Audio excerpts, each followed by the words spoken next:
कुछ देर पहले इस मंच पर सम्मान भी दिया और ये आपका सौभाग्य है कि भारत और भारतीयता के प्रति समर्पित, भारत के राष्ट्रीय मूल्यों और आदर्शों के प्रति बिना किसी भेदभाव के उन मूल्यों, उन आदर्शों और उन संस्कारों का भाव जागरूक करने के लिए निरंतर प्रयत्नशील विद्या भारती के द्वारा संचालित शिक्षण प्रशिक्षण संस्थानों में आप सभी बालक बालिकाओं को अध्ययन करने का और आचार्य के रूप में अध्यापन के साथ जुड़ने का सौभाग्य प्राप्त हो रहा है।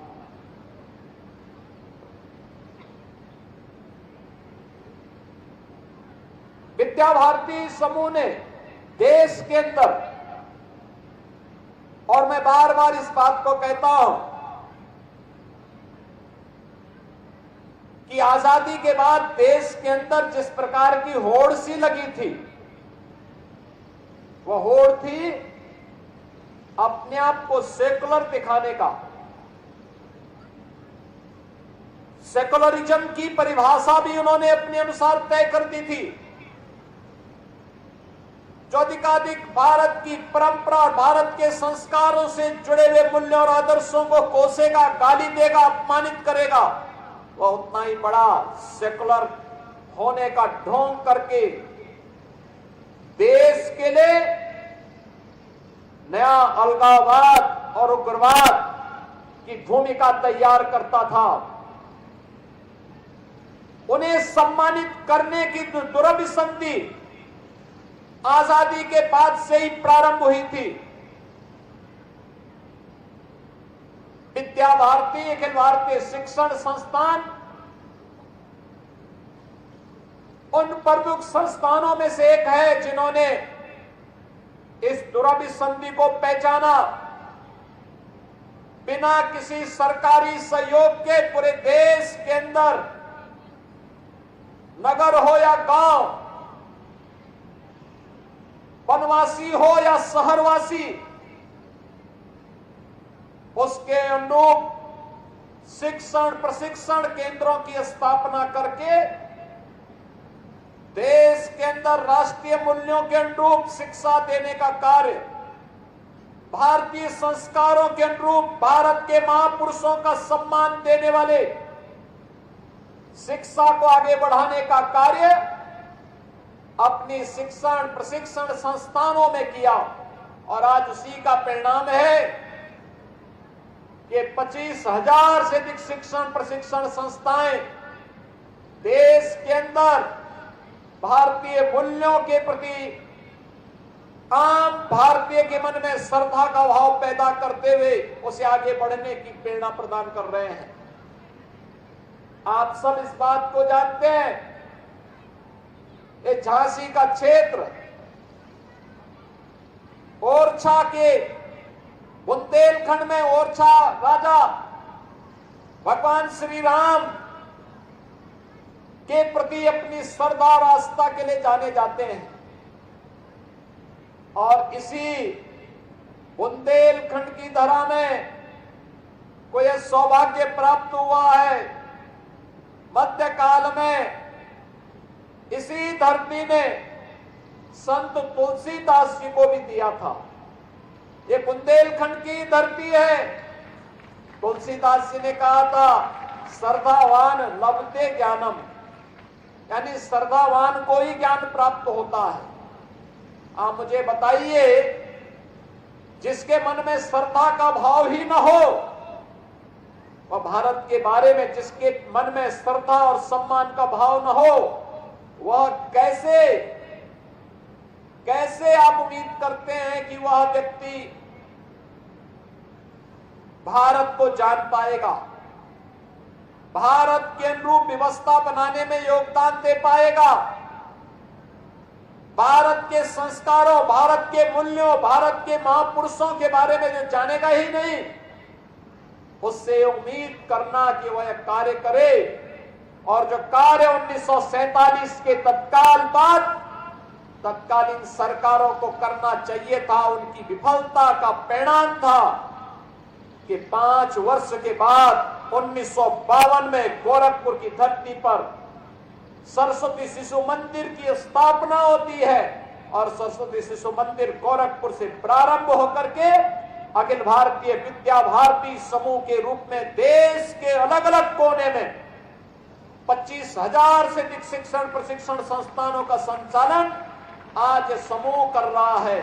और उसी के एक क्षेत्र से जुड़े हुए बालक बालिकाओं के इस खेलकूद प्रतियोगिता के कार्यक्रम में मुझे आज सहभागी होने का अवसर प्राप्त हो रहा है। महत्वपूर्ण ये नहीं कि कितना बड़ा आयोजन है, महत्वपूर्ण ये कि हमारे मन में भाव क्या है अपने राष्ट्र के प्रति और अपने समाज के प्रति। और वह भाव जो यहां पर प्रारंभ में ही आचार्य उमाशंकर जी ने प्रारंभ में इस बात को कहा कि कैसे विद्या भारती समूह इन कार्यक्रमों के साथ इन कार्यक्रमों को संचालित कर रहा है, आगे बढ़ाने का कार्य कर रहा है। और ये प्रतियोगिताएं किस स्तर पर होती हैं, मुझे प्रसन्नता है। जब मैं अखिल भारतीय विद्या भारती के इन कार्यक्रमों को देख रहा था तो मुझे देख करके अच्छा लगा कि 2006 में एक यूनिट के रूप में school games federation of India ने विद्या भारती को एक यूनिट की मान्यता दे करके उन नेशनल गेम्स में भी प्रतिभाग करने का अवसर प्रदान किया। और उसके बाद 3 वर्ष की एक अल्प अवधि में ही 2010 में विद्या भारती के खिलाड़ियों ने, यहां के बालक बालिकाओं ने federation of school games federation of India से फेयर प्ले अवार्ड प्राप्त किया।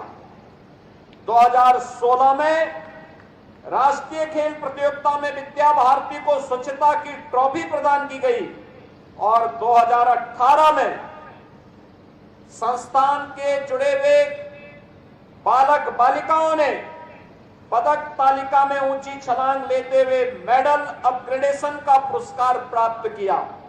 और 2019-20 में विद्या भारती के खिलाड़ियों ने 80 स्वर्ण पदक, 86 रजत पदक, 201 कांस्य पदक, 367 पदक प्राप्त कर स्कूल गेम्स की तालिका में 6वां स्थान प्राप्त किया।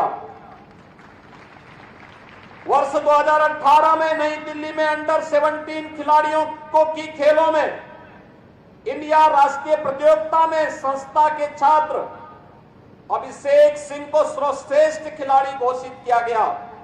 और प्रत्येक वर्ष खेलो इंडिया यूथ गेम्स में विद्या भारती के खिलाड़ी पदकों के साथ अपनी उपस्थिति दर्ज करा रहे हैं। और अंतर्राष्ट्रीय स्तर पर आयोजित world school games, the school Asian games में परमेंद्र पटेल, दीपक कुमार, रामचंद्र, कुलदीप यादव तथा विपिन कुमार जैसे विद्या भारती के होनहार खिलाड़ियों ने भारत का प्रतिनिधित्व करते हुए भी पदक प्राप्त किए हैं। कॉमनवेल्थ गेम्स में, एशियन गेम्स में, ओलंपिक और पैरालंपिक में भी आज विद्या भारती के खिलाड़ी पदक प्राप्त कर रहे हैं। ओलंपियन पद्मश्री सुधा सिंह, ओलंपियन निषाद कुमार, शैली सिंह, रिस्का अवस्थी, सीलू यादव, आदेश सिंह जैसे ने खिलाड़ी इसमें सम्मिलित हैं, जिन्होंने अखिल भारतीय विद्या भारती के शिक्षण समूह से, संस्थान से जुड़ करके इन कार्यक्रमों के साथ वे जुड़े हैं। और आज इसी का परिणाम है कि विद्या भारती शिक्षण अखिल भारतीय शिक्षण संस्थान से जुड़े हुए छात्र खेल क्षेत्र के सर्वश्रेष्ठ पुरस्कार प्राप्त कर रहे हैं, जिनमें अर्जुन अवार्ड और मेजर ध्यानचंद खेल रत्न पुरस्कार, पद्म पुरस्कार भी इसमें शामिल हैं। ये सभी इसमें प्रतिभाग बनकर के इन खिलाड़ियों के द्वारा इसे अर्जित किया जा रहा है। बहनों और भाइयों, झांसी में इस खेल का महत्व इसलिए भी है कि झांसी 1857 के प्रथम स्वतंत्र समर वीरांगना झांसी की रानी लक्ष्मीबाई की धरती है। एक तरफ राष्ट्रीयता का भाव क्या होना चाहिए, ये झांसी की रानी लक्ष्मीबाई के शौर्य से और देश को फिरंगियों के हाथों में नहीं पड़ने देना है। मेरी झांसी गुलाम नहीं होगी और इसके लिए लड़ते लड़ते मात्र 23 वर्ष की उम्र में झांसी की रानी लक्ष्मीबाई 1858 में इसी झांसी की धरती पर उन्होंने अपने आप को बलिदान किया था। याद करिए, 1857 में फिरंगियों को पीछे हटना पड़ा था, भागना पड़ा था, लेकिन 1858 में धोखे से झांसी की रानी लक्ष्मीबाई पर किया हुआ हमला और उसके उपरांत धोखे से उन्हें अपनी शहादत देनी पड़ी। फिरंगी उस समय सफल हुए, लेकिन लंबे समय तक वे भारत को गुलाम नहीं बना पाए और झांसी एक और वीरांगना झांसी की रानी लक्ष्मीबाई के शौर्य और पराक्रम की भूमि है। जिस झांसी के बारे में उन्होंने कहा था, फिरंगियों को जवाब देते हुए कहा था, जब फिरंगियों ने प्रस्ताव रखा कि आप झांसी को सौंपिए ब्रिटिश हुकूमत क्या, तो उन्होंने कहा था नहीं, मैं झांसी हरगिज नहीं दूंगी, इसके लिए अंतिम दम तक लड़ूंगी। मातृभूमि के प्रति यही तो भाव हर भारतीय को हमेशा एक नई प्रेरणा प्रदान करता है। और ये वही झांसी है जिस झांसी ने हॉकी के जादूगर मेजर ध्यानचंद को भी पैदा किया था। मेजर ध्यानचंद भारतीय हॉकी टीम के एक महत्वपूर्ण सदस्य होने के नाते एक बार नहीं, दो बार मेजर ध्यानचंद जी के नेतृत्व में भारत की हॉकी टीम ने ओलंपिक में स्वर्ण पदक जीतने का काम किया था और मेजर ध्यानचंद के प्रति कृतज्ञता ज्ञापित करते हुए भारत सरकार ने खेल का अपना सर्वश्रेष्ठ पुरस्कार मेजर ध्यानचंद जी के नाम पर ही मेजर ध्यानचंद खेल रत्न पुरस्कार किया है। और उत्तर प्रदेश सरकार ने झांसी की धरती के प्रति कृतज्ञता ज्ञापित करने के लिए मेजर ध्यानचंद के नाम पर अपना पहला स्पोर्ट्स यूनिवर्सिटी मेरठ में बनाने का काम किया है, जिसमें इसी सत्र में प्रवेश भी प्रारंभ हो चुके हैं। बहनों और भाइयों, हमारे लिए खेल प्रतियोगिताएं महत्वपूर्ण इसलिए भी है क्योंकि हम सब जानते हैं प्रधानमंत्री मोदी जी ने देशवासियों के सामने विकसित भारत का एक संकल्प दिया है। ये केवल संकल्प मोदी जी का नहीं है, हर भारतवासी का बनना चाहिए। हर भारतवासी का यह दायित्व बनता है हम विकसित भारत की संकल्पना को पूरा करने में अपना योगदान दें। लेकिन भारत विकसित होगा तब जब उत्तर प्रदेश विकसित होगा, जब झांसी विकसित होगी, आपका जिला विकसित होगा और अब विकसित होगा तब जब हर नागरिक स्वस्थ होगा, स्वस्थ होगा तो सशक्त भी हो जाएगा, आत्मनिर्भर भी हो जाएगा। और उसका मंत्र भी हमारे ऋषियों ने दिया है। उन्होंने भी इसी बात को कहा है कि शरीर माध्यम खलु धर्म साधनम, यानी जितने भी धर्म के साधन हैं ये स्वस्थ शरीर से ही संभव हो सकते हैं। रुग्ण शरीर, बीमार शरीर इसको नहीं पूरा कर सकता है। बीमारों की स्थिति क्या होती है? आप अनुमान करिए 2017 के पहले उत्तर प्रदेश एक बीमारू राज्य था, तो बीमारू राज्य होने के नाते उत्तर प्रदेश की पहचान भी संकट में थी। उत्तर प्रदेश के सामने पहचान का संकट खड़ा हो गया था, चाहे वह झांसी का हो, ललितपुर का हो, जालौन का हो, महोबा, हमीरपुर, बांदा, चित्रकूट, किसी भी जनपद का कोई व्यक्ति क्यों ना हो, उत्तर प्रदेश के किसी भी जनपद का कोई नागरिक क्यों ना हो, कोई छात्र हो, कोई युवा हो, कोई किसान हो, कोई महिला हो, उत्तर प्रदेश के बाहर 17 के पहले जाते थे, पहचान का संकट होता था। लोग पूछते थे कहां से आए हो, उसने उत्तर प्रदेश नाम बता दिया, अपने जनपद का नाम बता दिया तो लोग उसको बाहर कर देते थे, पहचानते नहीं थे, एक इससे देखते थे, क्योंकि 17 के पहले उस समय की सरकारों ने उत्तर प्रदेश को अपनी विकृत सोच और नकारात्मक सोच के कारण बीमारू बना दिया था। माफियाओं की गिरफ्त में जकड़ा हुआ प्रदेश, दंगाइयों की गिद्ध दृष्टि में जल रहा प्रदेश, माफिया और अलग अलग प्रकार के माफियाओं के द्वारा जिस प्रकार से सौदेबाजी प्रदेश के अंदर की जा रही थी, इसने पहचान का संकट हम सभी प्रदेशवासियों के सामने खड़ा किया था। आज उत्तर प्रदेश बीमारू राज्य नहीं, प्रधानमंत्री मोदी जी के नेतृत्व में, उनके मार्गदर्शन में पिछले 8-8.5 वर्ष के अंदर जो प्रयास प्रारंभ हुए, आज उसके परिणाम आप सबको दिखाई दे रहे होंगे। आज उत्तर प्रदेश बीमारू राज्य नहीं है, भारत के विकास का ग्रोथ इंजन बनकर के देश की नंबर 2 की अर्थव्यवस्था बन चुका है और आने वाले 3 वर्ष के अंदर उत्तर प्रदेश देश की नंबर 1 की अर्थव्यवस्था के लिए अपने प्रयास को आगे बढ़ा रहा है। ये तब प्रयास, जब ये प्रयास हुए हैं, हर एक नागरिक ने इस दिशा में कार्य प्रारंभ किया है, परिणाम हमारे सामने है कि अब पहचान का संकट नहीं, बल्कि उत्तर प्रदेश का नागरिक कहीं भी जाता है, देश के अंदर जहां कहीं भी जाता है, अब उसके सामने पहचान का संकट नहीं है।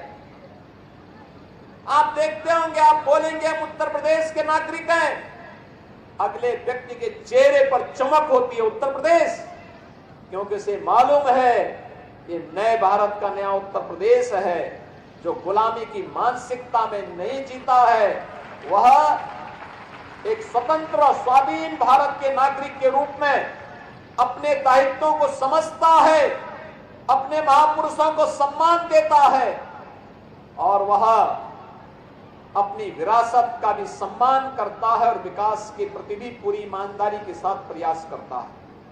परिणाम हम सबके सामने है, पहचान का संकट हमारे सामने नहीं, और उस पहचान के संकट से उबर करके जब हम लोगों ने काम करना प्रारंभ किया है, तो आज दुनिया भी हमें सम्मान की निगाहों से देखती है। उसी सम्मान की निगाह के साथ जुड़ने के लिए ये समारोह हमें सशक्त भारत और विकसित भारत की संकल्पना को आगे बढ़ाने का एक महत्वपूर्ण साधन है। ये इसलिए भी महत्वपूर्ण है, आने वाले समय में आपने देखा होगा पूरे देश के अंदर पिछले 11 वर्ष के अंदर प्रधानमंत्री मोदी जी के नेतृत्व में खेल और खेलकूद की प्रतियोगिता को बढ़ावा देने के लिए अनेक अभियान प्रारंभ हुए हैं। खेलो इंडिया खेलों का कार्यक्रम, फिट इंडिया मूवमेंट का कार्यक्रम, सांसद खेलकूद प्रतियोगिता का कार्यक्रम, हर जनपद में खेलो इंडिया का सेंटर स्थापित करने का कार्यक्रम, या फिर उत्तर प्रदेश सरकार के द्वारा चलाए जाने वाले वे सभी कार्यक्रम। आप सब जानते हैं सरकार ने तय किया है हर गांव में खेल का एक मैदान होना चाहिए, हर विकास खंड में एक मिनी स्टेडियम होना चाहिए, हर जनपद में एक स्टेडियम होना चाहिए, हर नगर निकाय के पार्क के पास एक ओपन जिम का निर्माण होना चाहिए। और खिलाड़ी अब केवल जो पहले लोगों की एक मानसिकता थी कि खेलेंगे तो समय बर्बाद होगा, नहीं, अब खेल अपने आप में एक सर्वांगपूर्ण जीवन पद्धति बन चुकी है। ये सर्वांगपूर्ण बन चुकी है, अपने आप में ही व्यक्ति को सर्वांगीण विकास के पथ पर और आत्मनिर्भरता के पथ पर अग्रसर करने में बड़ी भूमिका का निर्वहन कर सकती है। अब खेल और खेलकूद के कार्यक्रम व्यर्थ नहीं है, बल्कि अभिभावक भी आगे बढ़कर के उसमें सहयोग करता है।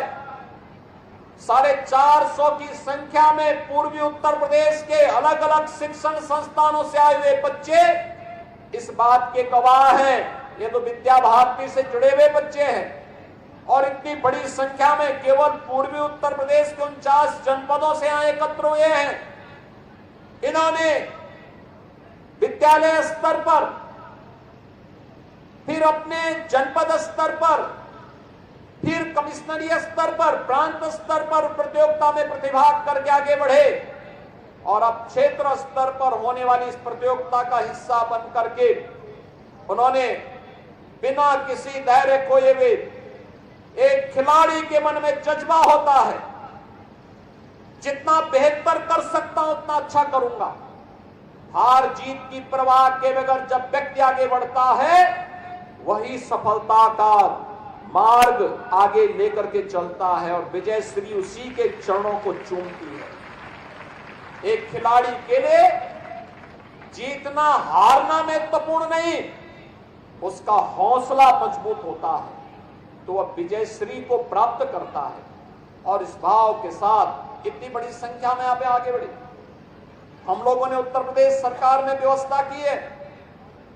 आप याद करिए पिछले 3 वर्ष के अंदर हमने 500 खिलाड़ियों को, जिन्होंने अंतर्राष्ट्रीय स्तर पर, राष्ट्रीय स्तर पर और राष्ट्र पदक प्राप्त किए हैं, ऐसे 500 खिलाड़ियों को हम लोगों ने उत्तर प्रदेश सरकार में सरकारी नौकरी दी है, सीधे नौकरी दी है। यानी उन्हें बिना किसी प्रतियोगिता के पदक के आधार पर उन्हें नियुक्ति की प्रक्रिया के साथ जोड़ा है। अभी बहुत शीघ्र नए पद भी आ रहे हैं जिनमें भर्ती होने जा रही है। और मैं आप सबसे कहूंगा, जैसे उत्तर प्रदेश सरकार ने किया है, इसमें पुलिस में डिप्टी एसपी के पद से लेकर के कानून को और तहसीलदार तक का पद हम उपलब्ध करवा रहे हैं, खेल अधिकारी का पद प्राप्त कर रहे हैं, तमाम अन्य महत्वपूर्ण पदों पर हम उनकी सीधी भर्ती करने जा रहे हैं। और साथ साथ खिलाड़ी जो पदक प्राप्त करता है उसके लिए भी इनाम की अच्छी खासी राशि हम लोगों ने तय की है। जैसे ओलंपिक में स्वर्ण पदक कोई जीतता है एकल गेम में, तो एकल गेम में स्वर्ण पदक पर 6 करोड़, रजत पदक पर 4 करोड़ और कांस्य पदक पर 2 करोड़ रुपए हम राज्य सरकार की तरफ से देते हैं।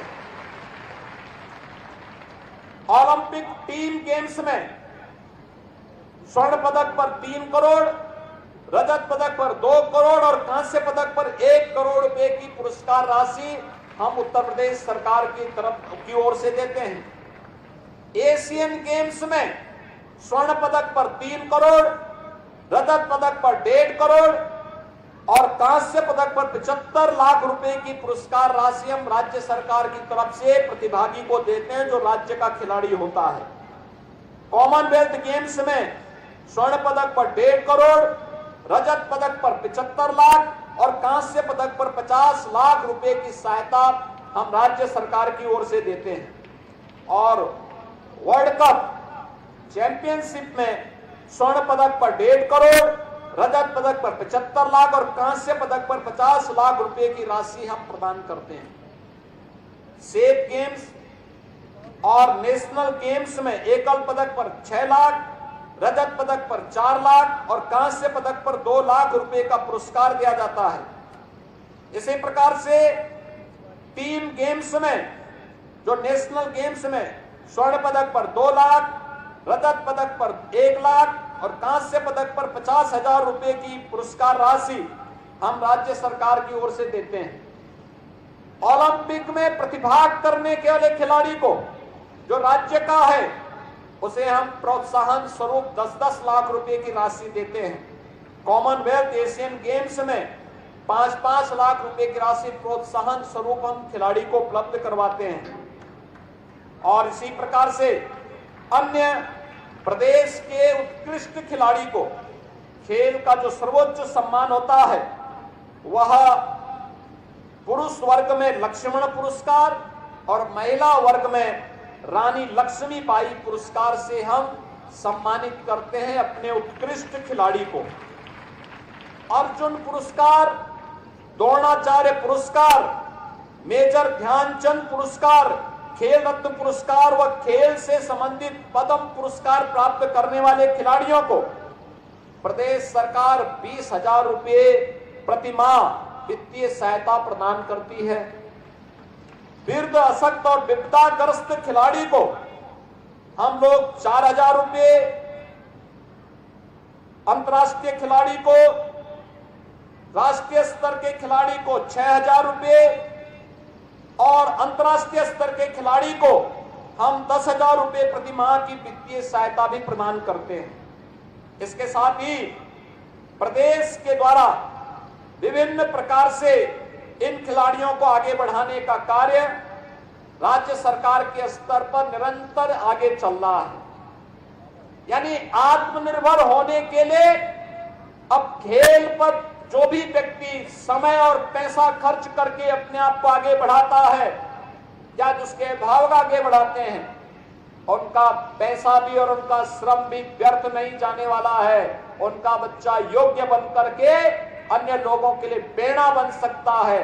यह खेल के माध्यम से भी वह अपने जीवन को सजा और संवार सकता है। आज के इस अवसर पर जब हम लोग झांसी में आए हैं, रानी लक्ष्मीबाई, वीरांगना झांसी की रानी लक्ष्मीबाई के शौर्य भूमि पर और हॉकी के जादूगर मेजर ध्यानचंद जी की पावन भूमि पर आए हैं। उन स्थितियों में जब मुझे यहाँ पर अखिल भारतीय विद्या भारती शिक्षा संस्थान से जुड़े हुए इन कार्यक्रमों में भागीदार बनने का अवसर प्राप्त हो रहा है, मैं इस अवसर पर प्रतिभागी छात्र छात्राओं को हृदय से इस पूरे आयोजन में प्रतिभाग करने के लिए उनका अभिनंदन करता हूं। जिन लोगों ने पदक प्राप्त किए हैं उनको हृदय से बधाई देता हूं। जो लोग अच्छा प्रयास किए हैं, प्रतिभाग किए हैं, उन सभी के प्रति मेरी अपनी शुभकामनाएं हैं और मुझे विश्वास है वे निरंतर अपने प्रयास को आगे बढ़ाएंगे तो सफलता अवश्य प्राप्त होगी। इस अवसर पर हम लोग आए हैं बानी देवी गोयल सरस्वती विद्या मंदिर इंटर कॉलेज में। अच्छा प्रांगण है और इस अच्छे प्रांगण में हमें एक चीज देखने को मिली कि अगर यहाँ पर कोई मिनी स्टेडियम बने तो उसका और अच्छे ढंग से एक प्रकार की प्रतियोगिताओं को आगे बढ़ाने में मदद मिलेगी। हम लोग राज्य सरकार की ओर से यहाँ पर एक मिनी स्टेडियम भी बनाएंगे जिससे आने वाले समय में इस प्रकार के कार्यक्रमों को आगे करने में और बेहतर तरीके से उन्हें संपन्न करने में मदद मिल सके। मैं एक बार फिर से अखिल भारतीय विद्या भारती शिक्षण समूह के जुड़े हुए पूर्वी उत्तर प्रदेश के सभी शिक्षण प्रशिक्षण संस्थाओं और प्रतिभागी आचार्यों और छात्र छात्राओं को इस अवसर पर हृदय से बधाई देता हूं। दीपावली की मंगलमय शुभकामनाएं आप सबके प्रति व्यक्त करते हुए अपनी वाणी को विराम देता हूं। धन्यवाद। जय हिंद। माननीय मुख्यमंत्री जी, आपके ओजस्वी और प्रेरणादायक शब्दों ने हम सबके हृदय को छू लिया है। आपके सशक्त विचार हम सभी के लिए मार्गदर्शन का स्रोत है। हम हृदय से आपका धन्यवाद करते हैं। 36वां खेलकूद समारोह आज अपनी पूर्णता पर है। स्वाभाविक है, जैसे उद्घाटन की घोषणा हुई वैसे ही समापन की घोषणा भी होगी। समापन घोषणा हेतु मैं उत्तर प्रदेश विधान परिषद की सदस्य श्रीमती रमा निरंजन जी से विनम्र निवेदन करती हूँ कि वे समारोह के समापन की औपचारिक घोषणा करने की कृपा करें।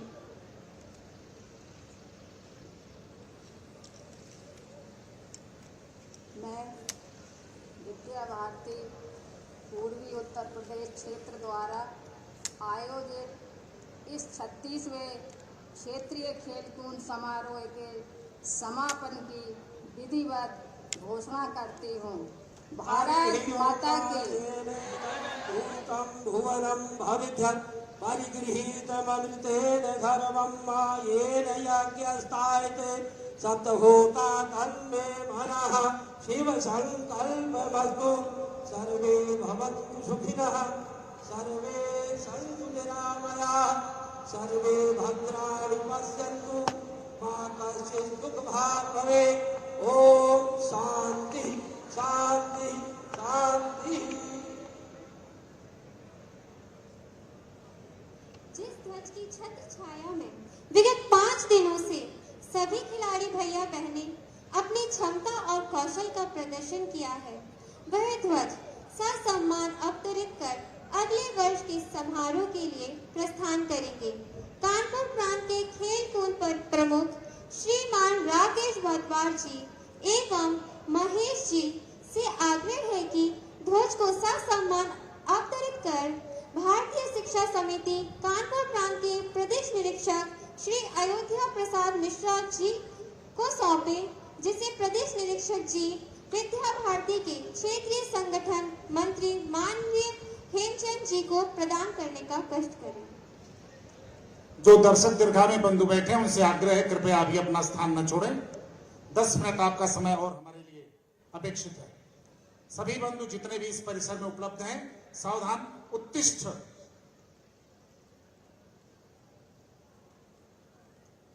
रमा दक्ष। चले महेश जी। ध्वज प्रणाम। 1 2 3।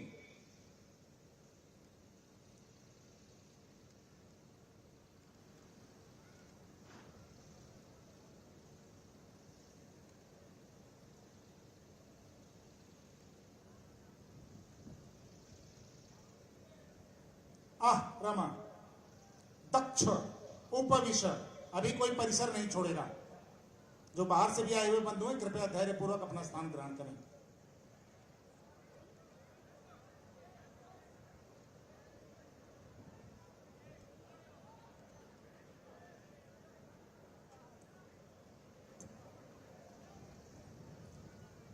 यह ध्वज अवतरित करके सम्मान पूर्वक इस कानपुर प्रांत के खेलकूद प्रमुख राकेश बधवार और शारीरिक शिक्षा के प्रमुख महेश सिंह चौहान जी के द्वारा इस प्रांत के यशस्वी प्रदेश निरीक्षक श्रीमान अयोध्या प्रसाद मिश्र जी को प्रदान किया जा रहा है, जिसे लेकर के वे मंच पर इस क्षेत्र के आदरणीय संगठन मंत्री जी को प्रदान कर रहे हैं।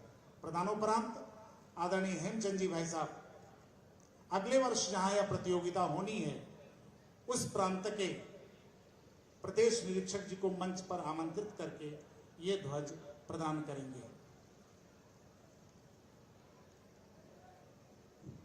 अगले वर्ष की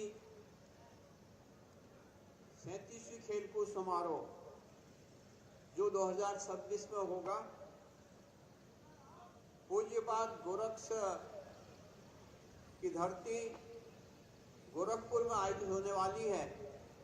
मैं गोरक्ष प्रांत के प्रदेश निरीक्षक श्रीमान राम सिंह जी से निवेदन करता हूं, कृपया ध्वज को प्राप्त करें और स्वीकारोक्ति दें।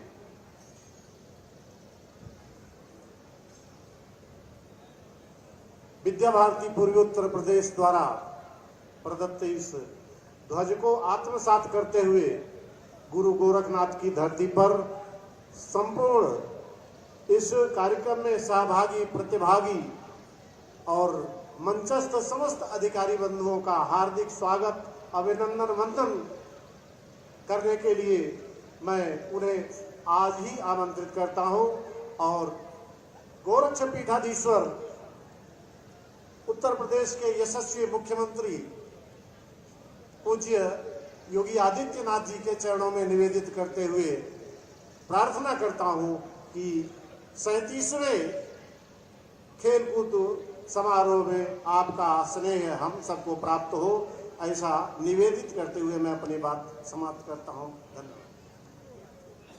समारोह के उद्घाटन अवसर पर महानगर के प्रसिद्ध हनुमान सिद्धपीठ की अखंड ज्योति से जलाकर यह ज्योति इस मंतव्य से स्थापित की गई थी कि संपूर्ण प्रतियोगिता निष्पक्ष, निष्कलुष संपन्न हो सके।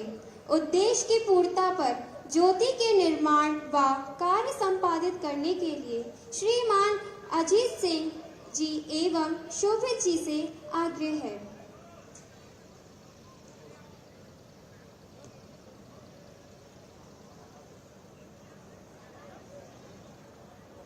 इस खेलकूद समारोह के सफलतापूर्वक संपन्न होने में सम्मानित अतिथियों, प्रबंधन टोली एवं अनेक ज्ञात अज्ञात लोगों का समर्पण एवं कृतज्ञ निहित है।